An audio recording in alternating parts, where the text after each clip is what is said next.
Assalamualaikum warahmatullahi wabarakatuh. Yang terhormat Ibu Laili, selaku dosen pengampu mata kuliah alat industri kimia.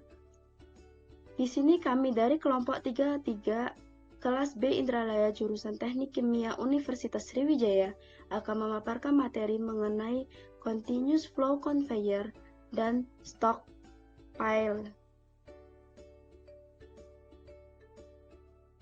Di sini kelompok kami yang beranggotakan yaitu Awan Eka Putra, Siska Permatasari, Muhammad Yoti Lianles. Baiklah, pemaparan materi yang pertama yaitu continuous flow conveyor yang akan dijelaskan oleh saya sendiri. Continuous flow conveyor sendiri adalah suatu mesin atau alat penyimpanan padatan yang materialnya bergerak perlahan di dalam saluran sebagai inti secara kontinu. Kontinu sendiri artinya berjalan terus-menerus.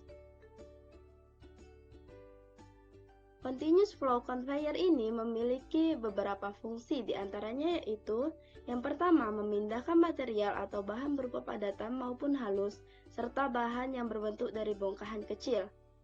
Fungsi yang kedua yaitu memindahkan material dari satu tempat ke tempat lainnya dalam jarak dekat maupun jarak yang jauh. Oke, selanjutnya ada tipe-tipe continuous flow conveyor. Bisa dilihat seperti di gambar. Tipe yang pertama atau tipe yang gambar A itu adalah horizontal conveyor. Conveyornya berbentuk seperti horizontal.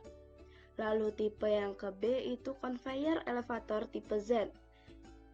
Itu conveyornya berbentuk seperti huruf Z.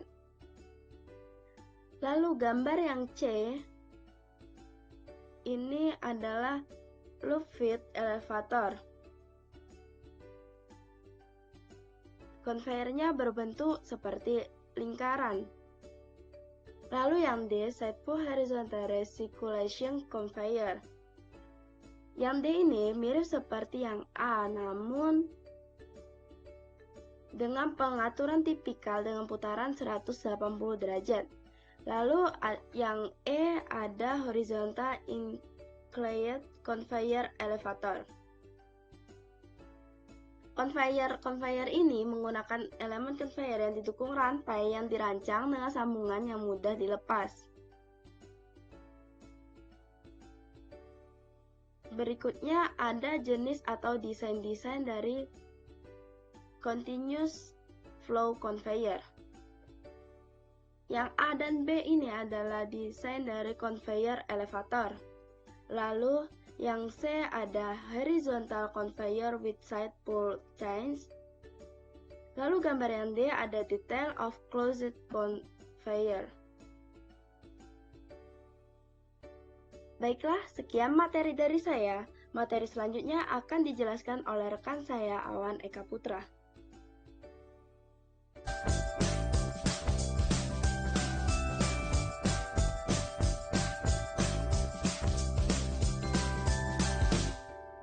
Oke, kalau gitu.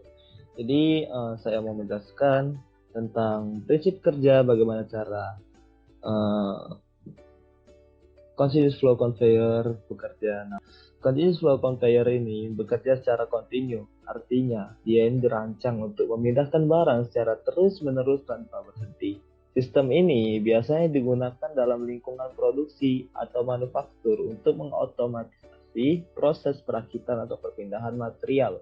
Cara kerjanya juga tergantung dengan flow conveyor yang bermacam-macam. Ada yang gravity roller conveyor yang dia memanfaatkan gravitasi, ada yang menggunakan motor atau motor roller conveyor yang mana dia menggunakan motor secara terus-menerus.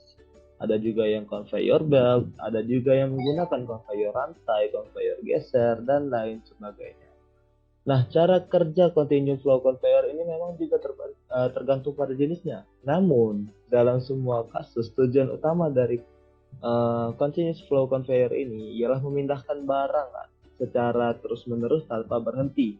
Sistem conveyor ini dapat dikendalikan dengan menggunakan sensor, motor, ataupun perangkat kontrol lainnya untuk mengatur kecepatan arah, dan juga interaksi dengan proses produksi atau manufaktur secara keseluruhan. Mungkin itu dari saya, akan saya lanjutkan kepada saudara saya, Yonti. Oke, jadi saya Muhammad Yoti Langles akan menjelaskan tentang prinsip perancangan alat pada continuous flow. Yang pertama itu dasar teori. Konsep ini didesain untuk memastikan aliran bahan atau produk secara kontinu tanpa ada gangguan atau henti. Prinsip ini menjamin produk yang lancar dan juga efisien. Kemudian kedua itu sistem penggerak, di mana conveyor ini biasanya menggunakan sistem penggerak berupa motor listrik, gearbox, dan rantai atau sabuk untuk menggerakkan bahan atau produk. Nah, penggunaan motor yang sesuai dengan beban dan kecepatan yang tepat sangat penting. Ketiga yaitu bahan dan desain conveyor. Nah, ini mempertimbangkan jenis bahan yang akan diangkut, beratnya, bentuknya, serta lingkungan operasional. Bahan conveyor harus tahan terhadap korosi, abrasi, dan faktor-faktor yang dapat mempengaruhi kinerja dan pemeliharaan dan perawatan. Pemeliharaan berhubungan dengan aksesibilitas dan juga kemudahan dalam perawatan. Kemudian ada faktor penting dalam prinsip perancangan. Yang pertama itu kapasitas conveyor. Langsung ke formula perhitungan. Yang pertama kapasitas conveyor itu kecepatan conveyor dikali lebar dikali tinggi conveyor. Kemudian ada motor, beban dikali kecepatan conveyor. Kemudian ada panjang conveyor, yaitu rumus panjang conveyor berdasarkan jalur aliran produksi yang diinginkan dan radius tikungan maksimum. Kemudian ada tegangan conveyor, yaitu tegangan gesekan, tegangan gravitasi. Kemudian untuk lebih paham lagi kita masuk ke soal. Yang pertama, sebuah pabrik minimum ringan menggunakan conveyor sabuk untuk mengangkut botol plastik dengan lebar 20 cm, tinggi 10 cm, dan kecepatan conveyor sebesar 0,5 meter per detik. Nah, berapa kapasitas conveyor ini dalam botol per menit? Jawabannya, yaitu kapasitas sama dengan kapasitas conveyor kali lebar conveyor kali tinggi conveyor, yaitu 60 dikali 60 detik.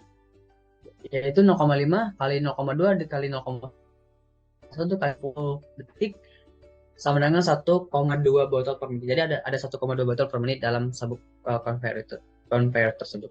Kemudian soal kedua, sebuah conveyor miring mengangkut pasir dengan berat total 1000 kg, sudut kemiringan conveyor adalah 30 derajat. Hitung tegangan pada conveyor jika koefisien gesekan antara pasir dan sabuk adalah 0,3. Nah, jadi ada tegangan gesek, di mana berat total dikali koefisien gesekannya itu 1000 kg kali 9,81 meter per second kuadrat kali 0,3 itu 1943,9 Newton. Kemudian ada tegangan gravitasi dengan rumus berat total dan juga sin kali 30 derajat, sin 30 derajat yaitu 1000 kg kali 9,81 kali sin 30 derajat itu sama dengan 4905 Newton. 4905 Newton. Kemudian ada tegangan conveyor yaitu tegangan gesekan plus tegangan gravitasi di mana 2943,9 ditambah 4905 Newton sama dengan 7848,9 Newton. Kita masuk ke Stokes. Oke, selain materi continue flow conveyor, di sini kami juga akan menjelaskan materi tentang stockpile. Apa sih itu stockpile? Stockpile itu merupakan tempat penimbunan atau penyimpanan sementara hasil tambang batu bara. Terdapat beberapa fungsi dari stockpile. Yang pertama yaitu sebagai proses homogenisasi atau pencampuran batu bara. Lalu ada juga fungsinya untuk mempertahankan kualitas batu bara. Namun selain batu bara, stockpiles ini bisa digunakan untuk penyimpanan material lain. Seperti beberapa tipe-tipe stockpile. Yang pertama yaitu conical stockpile atau stockpile kerucut. Stockpile ini memiliki bentuk kerucut dengan bagian atasnya yang lebar daripada bagian bawahnya. Biasanya, stockpile ini digunakan untuk material yang cenderung mengalir seperti batu bara, pasir, dan kerikil. Yang kedua, yaitu radial stockpile atau stockpile radial. Material ini disimpan dalam bentuk bundaran atau melingkar di sekitar titik pusat. Biasanya, jenis ini dicocok untuk penyimpanan material yang harus didistribusikan secara merata, seperti bahan bangunan ataupun pupuk. Jenis yang ketiga yaitu flat stockpile atau stockpile yang berbentuk datar. Ia memiliki bentuk datar dan sering digunakan untuk material yang berukuran besar, seperti kayu balok. Jenis ini cocok untuk material yang mudah diambil dan tidak rentan terhadap tumpahan. Lalu yang selanjutnya ada truk dumps atau tempat bongkar muatan truk.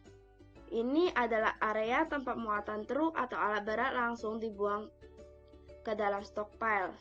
Umumnya digunakan di tambang besar untuk menghasilkan stockpile material dalam jumlah besar dan cepat. Yang kelima ada blending stockpile atau stockpile pencampuran. Stockpile ini digunakan untuk mencampurkan material dari berbagai sumber sebelum pengiriman. Digunakan untuk mencapai kualitas dan komposisi yang konsisten dalam produk akhirnya. Lalu tipe yang terakhir ada buffer stockpile.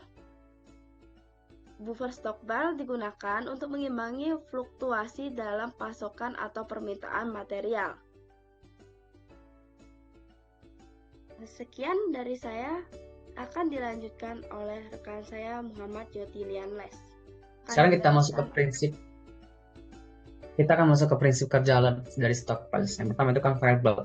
Prinsip kerjanya adalah penggerak atau sabuk yang bergerak yang digunakan oleh roller. Kemudian yang kedua adalah stackers, di mana prinsip ini adalah dengan mengatur lengan atau conveyor agar material ditumpuk dengan rapi. Kemudian dari climbers, di mana prinsip kerjanya adalah dengan mengambil material secara berhati-hati agar stockpiles tetap teratur. Kemudian untuk dasar pertimbangan memilih alat stockpiles ini adalah yang pertama jenis material. Beberapa material mungkin yang hancur mungkin memerlukan penanganan yang lebih hati-hati. Kemudian yang kedua, kapasitas. Kapasitas alat harus sesuai dengan kebutuhan penyimpanan material. Yang ketiga adalah fleksibilitas, di mana alat yang dapat diatur ulang atau digunakan untuk berbagai jenis material akan lebih menguntungkan. Kemudian selanjutnya dari saudara Awan.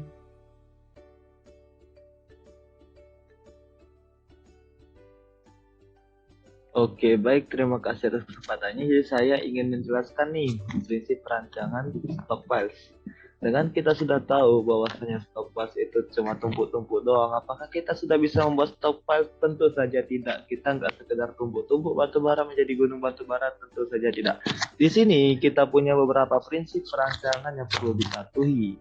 Prinsip perancangan stockpile adalah panduan yang digunakan untuk atau merencanakan dan mengelola stockpile dengan efisien. Kata kuncinya adalah efisien. Prinsip-prinsip ini dapat membantu